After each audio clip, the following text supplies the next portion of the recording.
Hello friend, मैं Sunil Kumar store classes में आपका स्वागत है। हम आशा करते हैं कि आप लोग अच्छे होंगे। हम लोग देख रहे हैं राजस्व लेखपाल का जो प्रीवियस ईयर का क्वेश्चन है उसको हल कर रहे हैं। उसके साथ साथ चकबंदी लेखपाल वीडियो ऐसे बहुत सारे एग्जाम के क्वेश्चन पेपर हम लोग हल कर रहे हैं। आज इसका देखिए चौथा भाग है। अगर आपने इसके पहले 3 भाग नहीं देखे तो प्लीज उसको देख लीजिए। तो आइए शुरू करते हैं। आज का इसमें पहला क्वेश्चन है।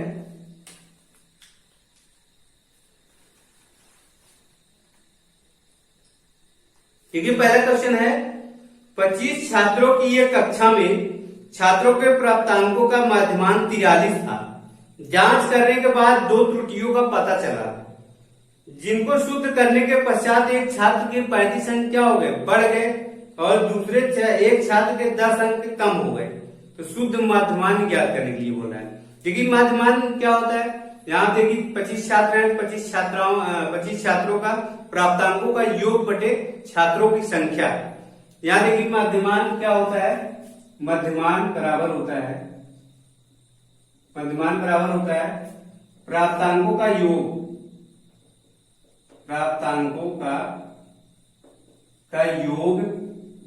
बटे छात्रों की संख्या। अब यहां देखिए माध्यमान हमें दिया हुआ है, क्या दिया हुआ है, इसमें दिया हुआ है माध्यमान 43। माध्यमान कितना दिया हुआ है, 43 और प्राप्तांकों का योग हमें निकालना है। और छात्रों की संख्या कितनी है, छात्रों की संख्या हमें 25 इसमें दिया है। यहाँ देखिए प्राप्तांकों का योग निकालना है। अब देखिए बटे यहाँ पे क्या होगा, छात्रों की संख्या कितनी है, 25। अब यहाँ देखो प्राप्तांकों का योग पाने के लिए हमें इधर इसका गुणा करना होगा। यहाँ भाग में इधर जाएगा, क्या हो जाएगा, गुणा हो जाएगा। तो प्राप्तांकों का योग क्या आ जाएगा, प्राप्तांकों का योग हो जाएगा। यहाँ गुणा कर देंगे, 43 गुणे 25 हो जाएगा। ये प्राप्तांकों क्या होगा, योग आ गया। अब देखिए आगे बोल रहा है कि जांच करने के बाद 2 त्रुटियों का पता चला है। एक छात्र के 35 अंक क्या हो गए, 35 अंक एक छात्र के जो है बढ़ गए। यहाँ 35 अंक बढ़ गए और एक छात्र के 10 अंक कम हो गए। तो इसमें देखिए प्राप्तांकों के योग में एक छात्र का 35 अंक क्या हो गया, बढ़ गया और एक छात्र का 10 अंक क्या हो गया, घट गया। तो जो बढ़ रहा है उसको जोड़ दीजिए, जो घट रहा है उसको घटा दीजिए। अब फिर इसमें देखिए, यहाँ देखिए आप देखिए माध्यमान बराबर होता है प्राप्तांकों का योग बटे छात्रों की संख्या। यहाँ पे अगर हम बटे छात्रों की संख्या कर देंगे तो हमारा आ जाएगा आंसर। यहाँ छात्रों की संख्या का बटा कर दीजिए। अब यहाँ देखो ये घटाएंगे तो हमारा आ जाएगा क्या, 43 गुणे 25 और यहाँ पे प्लस 35 में से 10 गया कितना आ जाएगा, यहाँ पे आ जाएगा 25। अब देखिए इसमें से 25 कॉमन कर सकते हैं और नीचे भी 25 से कट जाएगा। यहाँ देखिए अगर ये कॉमन कर लेंगे कट जाएगा, यहाँ पे कट के क्या आएगा, यहाँ पे 43, यहाँ पे प्लस 1 बचा है, 43 प्लस क्या है 1 बचा है, यहाँ कितना आ गया 44 आ गया। तो ये हमारा क्या होगा, आंसर हो गया। इस टाइप से जो है आप कर सकते हैं। अगला क्वेश्चन देखिए आगे दिया है। अगला क्वेश्चन, एक व्यक्ति ने अपने बाग में 2025 पौधे इस प्रकार लगाए हैं कि प्रत्येक पंक्ति के पौधों की संख्या कुल पंक्तियों के बराबर हो गई। बाग में कुल पंक्तियों की संख्या क्या होगा। देखिए इस टाइप का जब क्वेश्चन आता है तो यहाँ पे हमें क्या निकालना रहता है, यहाँ पे हमें वर्गमूल निकालना रहता है। क्या निकालना रहता है, वर्गमूल। अगर इसका वर्गमूल निकाल लेंगे तो वही आंसर हो जाएगा। तो आइए इसका वर्गमूल निकालते हैं।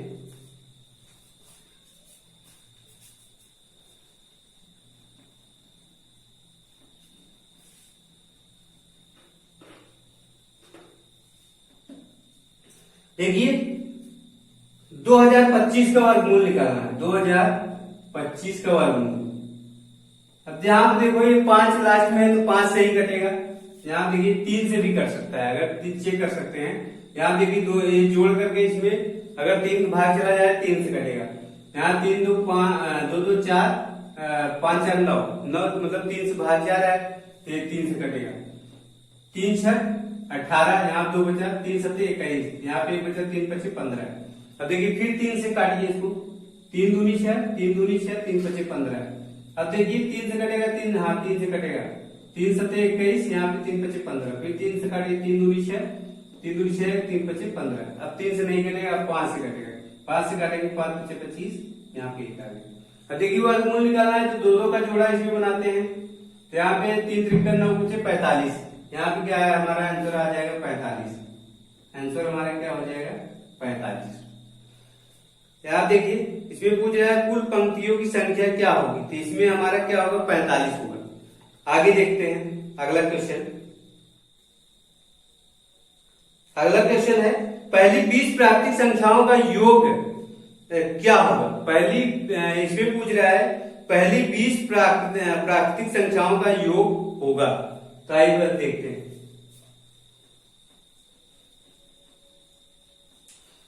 देखिए पहली 20 प्राकृतिक संख्या क्या है 1 2 3 डैश डैश डैश यहाँ पे 20, इसका योग पूछ रहा है। इसका योग निकालने के लिए जो है फार्मूला एक समांतर श्रेणी का फार्मूला होता है, उसको भी यूज कर सकते हैं।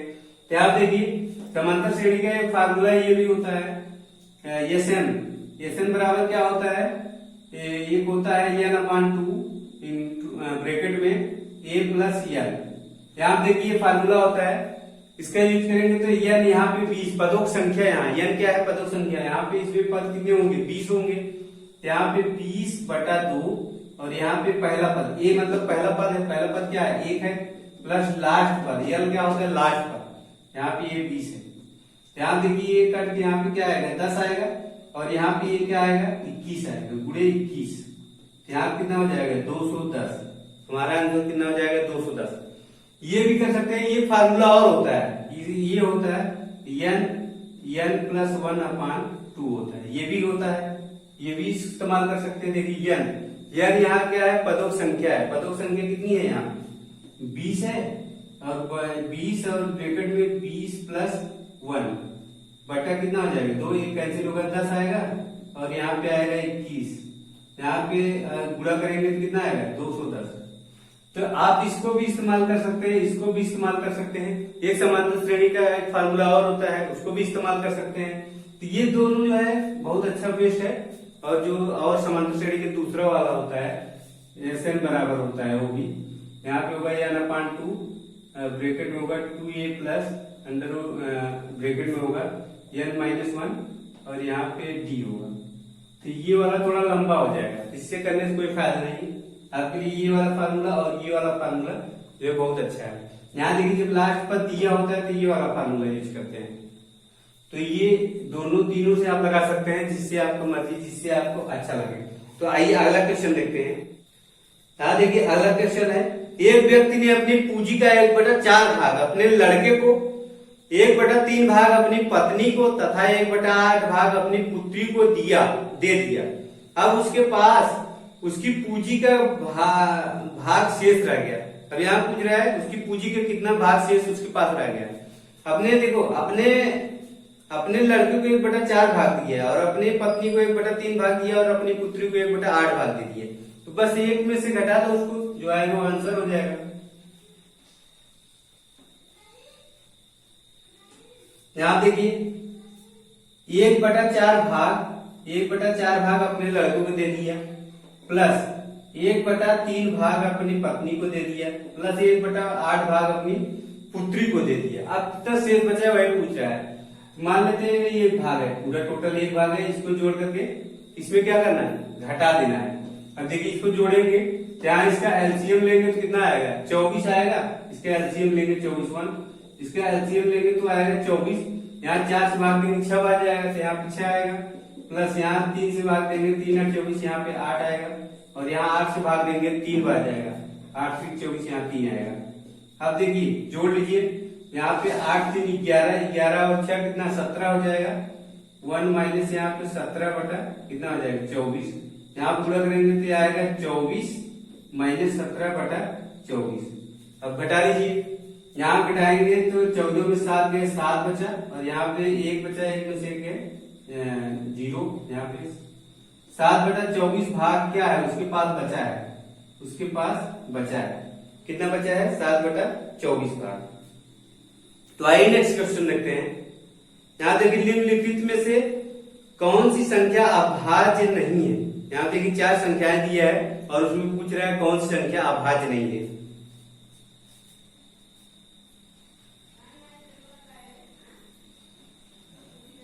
यहाँ देखिए 4 संख्या दिया हुआ है।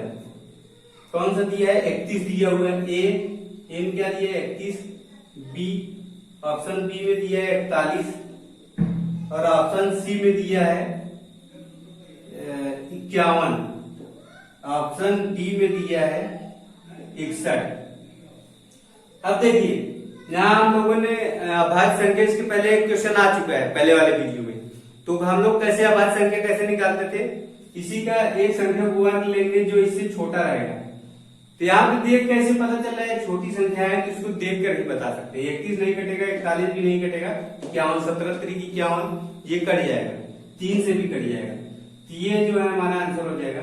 लेकिन जो निकालने का तरीका होता है क्या, इससे जैसे मान लीजिए यहाँ पे 51 है, यहाँ पे 7 से 49, 8 × 64। यहाँ पे देखिए 8 का वर्ग करेंगे। अब इससे छोटा जो अभाज्य संख्या होगा उससे काटेंगे। अगर ये कट जाएगा, इसका कट जाएगा, तो ये जो है हमारा क्या है? अभाज्य संख्या नहीं है। अगर नहीं कटेगा तो अभाज्य संख्या हो जाएगा। अब देखिए 8 से छोटा अभाज्य संख्या क्या है? एक 7 है और यहाँ पे एक 5 भी होगा और 3 भी होगा। ये जो है अभाज्य संख्या है, इससे काटेंगे, अगर कट गया तो ये जो है अभाज्य संख्या नहीं है। ऐसे इसको भी लेंगे, ऐसे इसको भी करके देखेंगे, तो यहाँ छोटी संख्या है, ये पता चल गया। अगला क्वेश्चन देखते हैं। यदि किसी संख्या के 1/3 एवं 1/5 भाग का योग 64 है तो वह संख्या क्या होगी? देखिए यदि किसी संख्या के 1/3 एवं 1/5 का योग 64 है तो वह संख्या क्या होगी? देखिए यहाँ पे हम मान लेते हैं वह संख्या क्या है? 1 है। वह संख्या हम क्या मान लेते हैं? 1 है। तो आइए देखते हैं। यहाँ देखिए ये वह संख्या मान लेते हैं 1। अब यहाँ देखिए वो बोल रहा है कि 1/3 संख्या का 1/3 और प्लस 1/5। यहाँ देखिए 1/5 का योग बता रहा है हमें 64। कितना बता रहा है? 64 बता रहा है। संख्या क्या करने के लिए बोल रहा है? यहाँ देखिए दोनों जोड़ेंगे, यहाँ पे जोड़ेंगे तो यहाँ पे 5 आएगा प्लस 3 आएगा, बटा कितना 5 किया 15 आएगा, बराबर कितना 64 आएगा। 15 की इधर गुणा कर देंगे, यहाँ 5 3 8 हो जाएगा और यहाँ पे 64, ये इधर जाएगा गुणा हो जाएगा 15 गुणे 15। अब देखिए ये काट जाएगा 8 × 64, 8 × 64, यहाँ क्या आएगा? 8 आएगा, 1 आ गया। अब यहाँ देखिए 15 × 8 = 120। देखिए एक हमारी संख्या यही तो थी, एक ही तो माने थे हम। हमारी संख्या कितनी है? 120 है। तो आंसर क्या आ गया? 120 आ गया। तो आइए नेक्स्ट क्वेश्चन देखते हैं। निम्नलिखित में से कौन सी संख्या 3 से विभाजित नहीं की जा सकती? यहाँ देखिए क्वेश्चन है, निम्नलिखित संख्याओं में से कौन सी संख्या 3 से विभाजित नहीं की जा सकती? 4 ऑप्शन दिया है, उसमें संख्याएं दी है।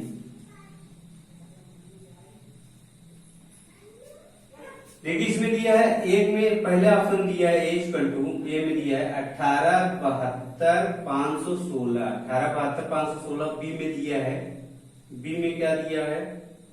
दिया है 15 30 729, 15 30 729। सी में दिया है, सी में दिया है, क्या दिया है? सी में 36 04 218 और डी में दिया है, डी में क्या दिया है? 39 54 27 8। ये देखिए संख्या दिया हुआ है। अब बोल रहा है कि ये जो है कौन सी संख्या 3 से डिविजिबल होगी? कौन सी संख्या 3 से नहीं, ये पूछ रहा है 3 से विभाजित नहीं होगी, मतलब 3 से डिविजिबल नहीं होगी। इसमें देखिए तो अगर इसको जोड़ करके 3 से भाग देंगे, जो इसका योग आएगा, सभी संख्याओं को जोड़ लेंगे, इसका योग जो आएगा उसमें जो है अगर हम 3 से भाग देंगे, अगर भाग चला जाता है तो ये जो है 3 से विभाजित होगी, अगर भाग नहीं जाता तो 3 से विभाजित नहीं होगी। तो आइए जोड़ते हैं। देखिए 8 1 9 7 16 16 2 18 18 5 18 5 23 1 24 24 6 30, ये 30 आ गया। और इसको जोड़ेंगे 5 1 5 1 6 6 3 9 9 7 16 16 16 2 18 18 2 20 7 27, ये भी डिविजिबल है। यहाँ ए भी डिविजिबल है, ए भी डिविजिबल है। और यहाँ पे 6 3 9 9 4 13 13 2 15 15 16 16 4 20 4 24, ये भी डिविजिबल है। और यहाँ भी इसको जोड़ते हैं 6 3 9 9 5 14, 14 4 18, 18 तो 20, 20 7 27, 27 और ये फिर से जोड़ते हैं 9 3 12, 12 5 17, 17 4 21, 21 2 23, 23 7 30, 30 8 38, कितना आ गया? ये 38 आ गया। तो ये हमारा आंसर हो जाएगा, ये 3 से डिविजिबल नहीं है। तो आइए आगे देखते हैं, अगला क्वेश्चन देखते हैं। अगला क्वेश्चन है, निम्न भिन्नों में से कौन सी भिन्न सबसे बड़ा है? यहां देखिए 4 भिन्न दिया है और उसमें पूछ रहा है कौन सी भिन्न जो है सबसे बड़ा है।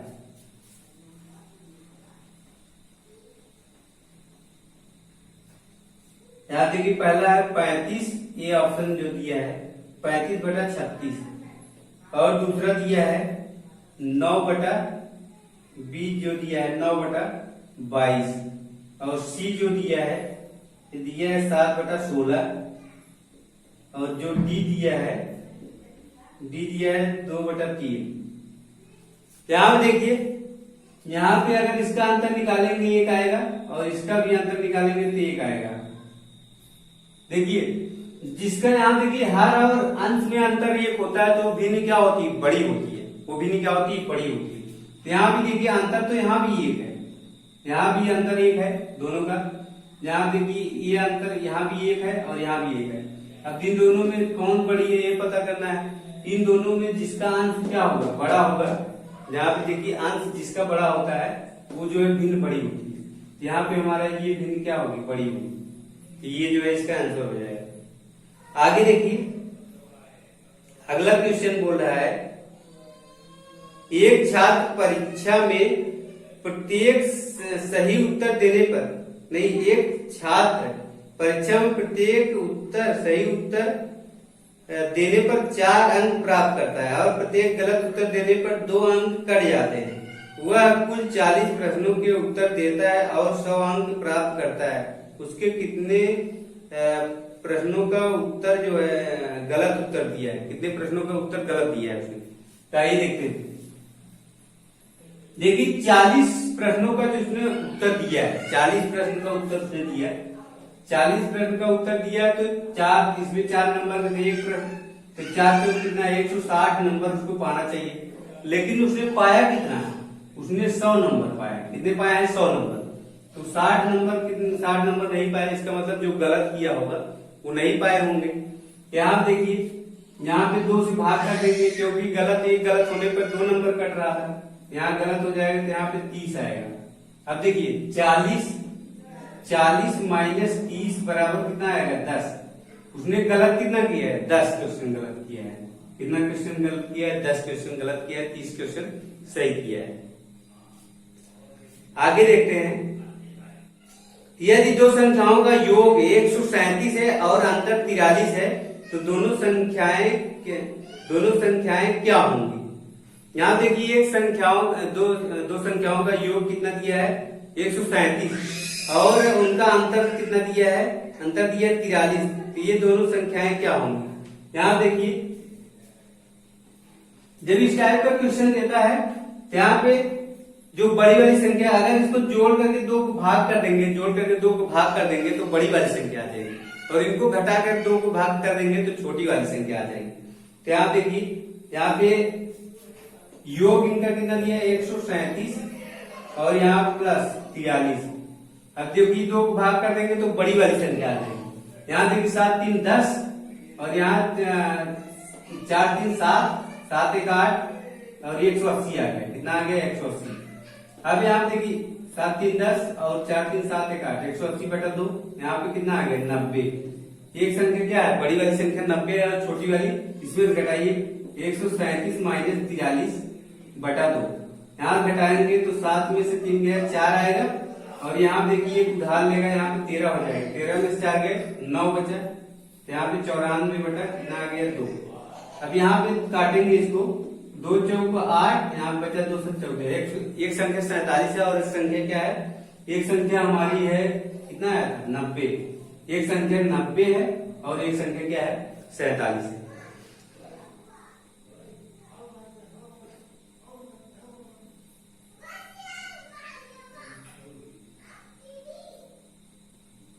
तो दोस्तों इस वीडियो में इतना ही, आगे हम नेक्स्ट वीडियो में देखेंगे। ये वीडियो आपको कैसा लगा हमें कमेंट करके जरूर बताना। अगर अच्छा लगा तो लाइक कीजिए, शेयर कीजिए और हमारे चैनल को सब्सक्राइब कीजिए। वीडियो देखने के लिए धन्यवाद।